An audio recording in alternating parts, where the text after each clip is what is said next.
नमस्कार दोस्तों, हमारे चैनल ज्ञानवर्धक कहानियाँ में आपका बहुत बहुत स्वागत है। आज हम आपको सुनाने जा रहे हैं कृष्ण भक्त मीरा भाग 4 की कहानी। तो चलिए शुरू करते हैं। राव दूधाजी के देहांत के बाद उनके बड़े पुत्र राव वीरमदेव राजगद्दी पर बैठे। राव वीरमदेव भी मीरा से बहुत प्यार करते थे। राव दूधाजी की तरह ही राव वीरमदेव जी ने भी मीरा को अपने संरक्षण में लेकर उन्हें बहुत स्नेह दिया, ताकि मीरा को उनके दादाजी की कमी कभी महसूस न हो। राव वीरमदेव ने बहुत प्यार और धैर्य के साथ मीरा से चित्तौड़ के युवराज राणा भोजराज से शादी करने की सहमति ले ली।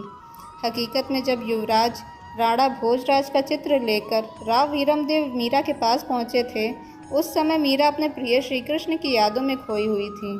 उसी अवस्था में राव वीरमदेव ने राणा भोजराज का चित्र मीरा के सामने रखते हुए कहा, बेटी देखो, तुम्हारा पति कितना सुंदर, स्वस्थ और सजीला है।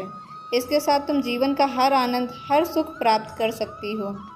मीरा ने उसी खोई हुई अवस्था में ही राव वीरमदेव से कहा, आप ठीक कहते हैं काका श्री, ये ही मेरे स्वामी हैं, मेरे परमेश्वर हैं। मैं इन्हीं के साथ अपना जीवन व्यतीत करना चाहती हूँ। राव वीरमदेव ने समझा कि मीरा जो कह रही हैं वो राणा भोजराज के लिए कह रही हैं, जबकि मीरा उस समय श्री कृष्ण के ध्यान में मगन थी और श्री कृष्ण को ही अपना पति परमेश्वर बता रही थी। मीरा की सहमति सुनने के बाद राव वीरमदेव ने मीरा से और कुछ नहीं पूछा और कक्ष से बाहर निकल आए। इसके बाद मीरा के विवाह की तैयारियां जोर शोर से होने लगी। मीरा के विवाह की तैयारियां चल रही थी। पूरे राज्य को दुल्हन की भांति सजाया जा रहा था। राव वीरमदेव खुद एक एक चीज़ का ध्यान रख रहे थे, ताकि किसी भी चीज़ में कोई कमी न रह जाए। सभी लोग अपना अपना काम पूरी सतर्कता और तत्परता से कर रहे थे। दूसरी तरफ मीरा अपने प्रिय श्री कृष्ण के भक्ति भाव में डूबी हुई थी। उन्हें इन सब चीज़ों की कोई फिक्र नहीं थी।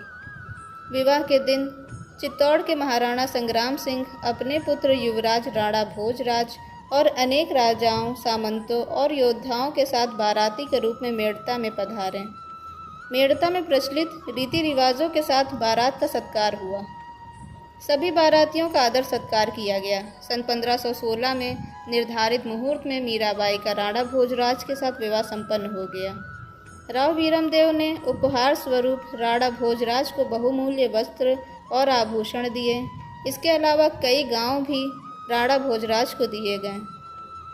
राणा संग्राम सिंह ने भी नवविवाहिता वधू को अपनी तरफ से कई ग्रामों की आय उपहार स्वरूप भेंट की। इस प्रकार मीरा का विवाह राणा भोजराज के साथ धूमधाम से संपन्न हुआ। मीरा के वंश परिवार वाले सभी प्रसन्न थे और श्री कृष्ण के प्रेम में डूबी मीरा भी सदा की ही तरह प्रसन्न ही दिखाई पड़ रही थी। सभी ने सोचा कि मीरा इस विवाह से बहुत प्रसन्न है।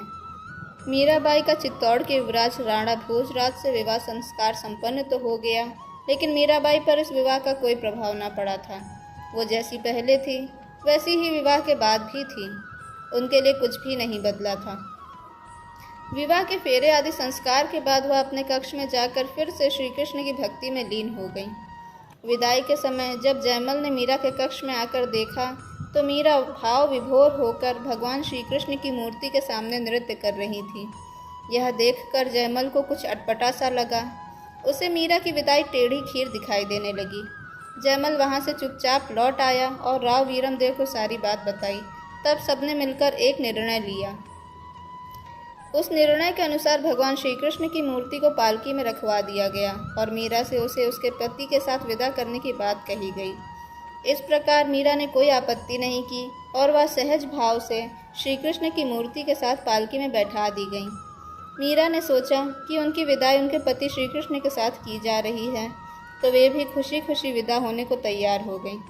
महाराणा संग्राम सिंह और राणा भोजराज से मीरा के प्रति प्रेम, स्नेह और उसकी किसी भी छोटी बड़ी त्रुटि को क्षमा कर देने का वचन लेकर राव वीरमदेव ने उसे विदा किया।